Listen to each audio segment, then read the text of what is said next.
everybody. Dan Illman, Mike Beer, the DRF race of the day for Wednesday, February the 8th, race number 9 at Gulfstream Park. We're going a mile on the turf. It's a first level allowance for older fillies and mares. Scan the QR code for race of the day access on your mobile devices. As we take a look at this field, Mike, the number 8 Frosted Oats, 8-5 for maybe the hottest trainer in the country, not named Baffert. Bill Mott just won the Pegasus World Cup. He just won the Holy Bull, and he's got Frosted Oats coming into this race in very good form. Yeah, really good off the layoff in her most recent start right here at Gulfstream Park on the turf, Dan. And more than anything else, perhaps, just kind of feels like maybe Mott's found a really good spot for this, slight little step up in class. We'll take a look at the Timeform US Pace Projector for this mile event on the turf. Glitter up, no surprise there. This horse is stretching out off several sprint races. Actually, this is the first time she's going to go 2 turns in her career. I would expect her to make the lead, although Daisy B is going to be fresh off the layoff and is no slow horse. Yeah, it seems like one of those two is just going to make the running in this race. I won't be surprised if it's the 5 as she stretches out for the first time, but the 3 has plenty of speed and she's got inside position.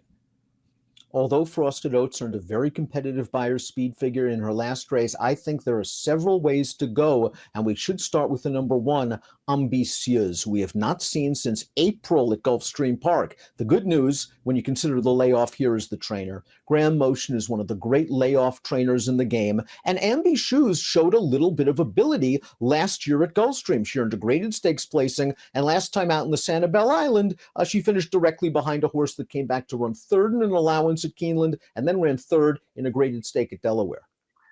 Yeah, true. I'm not sure that I thought the Sanibel Island was, one of the stronger races for that division, but it was very early last year, Dan. The prior start for this filly in the Florida Oaks, she didn't run great there, but she also I didn't think had a great trip in that race, just sort of under a hard hold and in behind and in among horses for much of that trip before she failed to fire.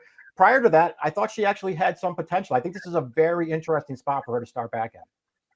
The Swedish Chant, where she was 2nd, she worked out a nice in-out trip. And just consider, she earned a 77 Beyer speed figure in that race, her 3-year-old debut. It comes pretty close to the Beyer par for this level. She'll likely need a little bit of pace, but again, she goes out for motion off the layoff at a fair price, 6-1. Princess Theorem, the number 2, is also a logical contender in this field, Mike. She's got a lot of back class. She won a restricted stake at Colonial in 2021, and she really just didn't have much of a 2022 campaign. Her last race off the layoff, I think, is a little bit better than it looks, because I think Brendan Walsh was utilizing it merely as a prep.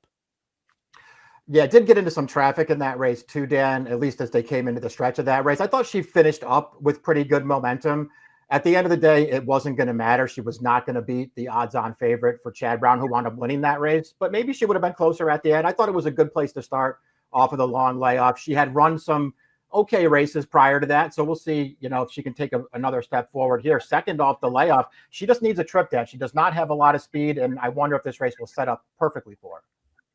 And the winner of the race that you referenced did come back and run 3rd in a grade 3 at Tampa last week with an 87 Beyer speed figure. Daisy B is up next. She won at the mile at Keeneland 3 starts back on graduation day, and then ran twice against winners over the distance, showed speed, tired both times. You see Rusty Arnold's 61 to 180 day stats in your past performances, and you might not get excited, but hey, he scored a big win with one off the layoff the other day at Gulfstream in the grade 3 forward gal. Daisy B has speed and upside.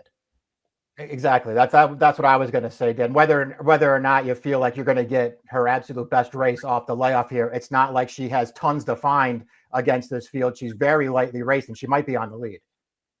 Brendan Walsh will also send out a closer in the number 4, Fuente Ovejuna. We're going to watch her last race. This is back in December. This is a similar first-level allowance race, and this horse is saving ground in this race under Miguel Vasquez, and the rail is there for her. She's going to run on late to get 2nd. This is a fine performance, but for a closer, this trip kind of worked out.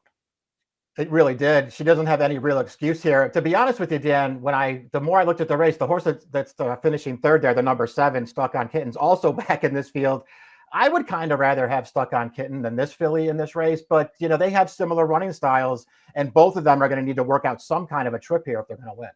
The number 5 is Glitter Up, and she's going to be one of the pace setters in here, stretching out for the first time for trainer Tim Hills. We're going to watch her most recent start. This is a sprint race, and she wasn't able to get to the lead in here. She kind of was banged around at the start, and I just think Glitter Up is probably better when she's forwardly placed. She showed that in her maiden win at Aqueduct, going 3/4 of a mile. She stays on willingly to finish third, but I do have concerns about the distance.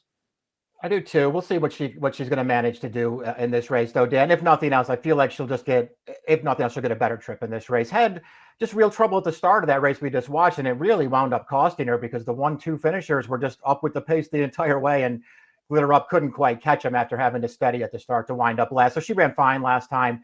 I just wind up being concerned with a filly like her because the only time she won is when she got absolutely loose on a slow pace sprinting at Aqueduct. And her other races, while they're fine, she's blown her share of stretch leads going shorter. The number 6 is Stuck on Kitten. Julian Leperoux takes the mount for Jose D'Angelo. We saw her finish third in the race behind Fuente Ovejuna. Fuente Ovejuna saved ground. Stuck on Kitten had to go outside, and maybe that made the difference. Yeah, and this filly did have to come through a little bit tight in the stretch of that last one, Dan. To be honest with you, I'm not sure how much I want any of the horses out of that race that we watched earlier. But if you told me I just had to take one of the two, I'd probably take Stuck on Kitten. A horse that I believe deserves consideration at a price is up next, and that's the number 7, Jumeirah. Paco Lopez is going to take the mount. Now, this horse last time out was in the Tropical Park Oaks. A, it was probably too tough. B, it was washed off the turf to a synthetic track. It was a race that produced 2 next out winners. Personal best, the third place horse, came back to win the Grade 3 La Prevoyante with a 91 buyer. Her prior effort on turf was okay, maybe not great, but I do think she fits with these horses on her best day from a figures standpoint, and if she gets some pace, maybe can pick up pieces at that big price, 20-1 on the morning line. Yeah, boy, that's a pretty good call there, Dan. This is a horse I feel like I just maybe skimmed past her a little too quickly the first time I went through it. The other thing that I would just point out is before the layoff, when she came back at the end of last year, she actually had a little bit of speed. So she could be forward in this race. The only 2 turf starts, she didn't win either time, but they're not poor performances at all. It took the number 8, Frosted Oats, a little while to break her maiden, but she was in against some good horses. Her second start at Saratoga back in 2021, she just happened to catch a maiden race that produced McCulloch and Consumer Spending, 2 excellent horses. Since then, she's come back now with 2 wins in a row, and as Mike mentioned in the open, she came off a very long layoff to win this race. A 7.5 furlong first-level allowance restricted to Florida breds. Yes, Bill Mott can read a condition book. And Frosted Oats, I thought, did some decent work in this race, chasing a loose leader, collaring that horse who you see plummeting to the back of the pack, and then going on her business to win as an odds-on favorite should. Yeah, it did get a really good trip in this race, but I really appreciated the way she finished it off there, Dan, going 2 turns off of the long layoff. It was a really nice performance. Her maiden win before Mott had to put her away last summer, she was also good in that race, and that was a really good field. Several horses that finished behind her that day have actually turned out to be pretty good. And you mentioned the turf debut as a 2-year-old. Not only was that a really good field, but that was a wicked pace that she was up close to, and she still had the lead in the stretch. Conversely, however, the field that she beat last time out hasn't come back as good just yet. 4 horses have run back from that race. None have hit the board with a best buyer of 70. So Frosted Oats is going to be taking a step up in class. Mandy Green completes the field, and she scored right off the claim last time out in this race over a synthetic surface, the Tapita at Gulfstream in early January. She was able to sit up close to a moderate pace. She takes the lead in the stretch, and she is all out to win. You look at the career box, and it kind of tells the story, Mike. 2 for 3 on synth, 0 for 7 on turf. Yeah, exactly. I mean, if you just look at figures, it's hard to argue that she's, necessarily better on the all-weather, Dan. To me, it just sort of feels like her good races are in against claiming horses, and when they step her up in class, it's just too tough for her. It is a pretty significant step up, but you're getting Joel Rosario at 12-1 on the morning line. Before we get to our top selections, please click the subscribe button on the Daily Racing Form YouTube channel for the latest DRF video productions. Top pick time for our Wednesday race of the day. Frosted Oats has that tactical speed, and that could be the key in a race where maybe this pace doesn't get that fast and she gets first run on everybody.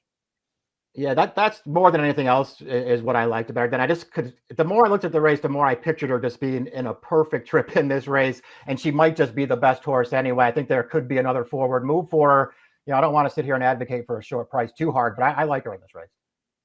I like Princess Theorem myself, personally, because I think the 3 and the 5 will supply at least a fair to fast pace. I like her back class. I like the fact that she's going second off a layoff. I think she'll run on in the end for Brendan Walsh, and she's a decent price on the morning line. 8125 for Mike, 2845 for me. Race 9 at Gulfstream is your Wednesday race of the day.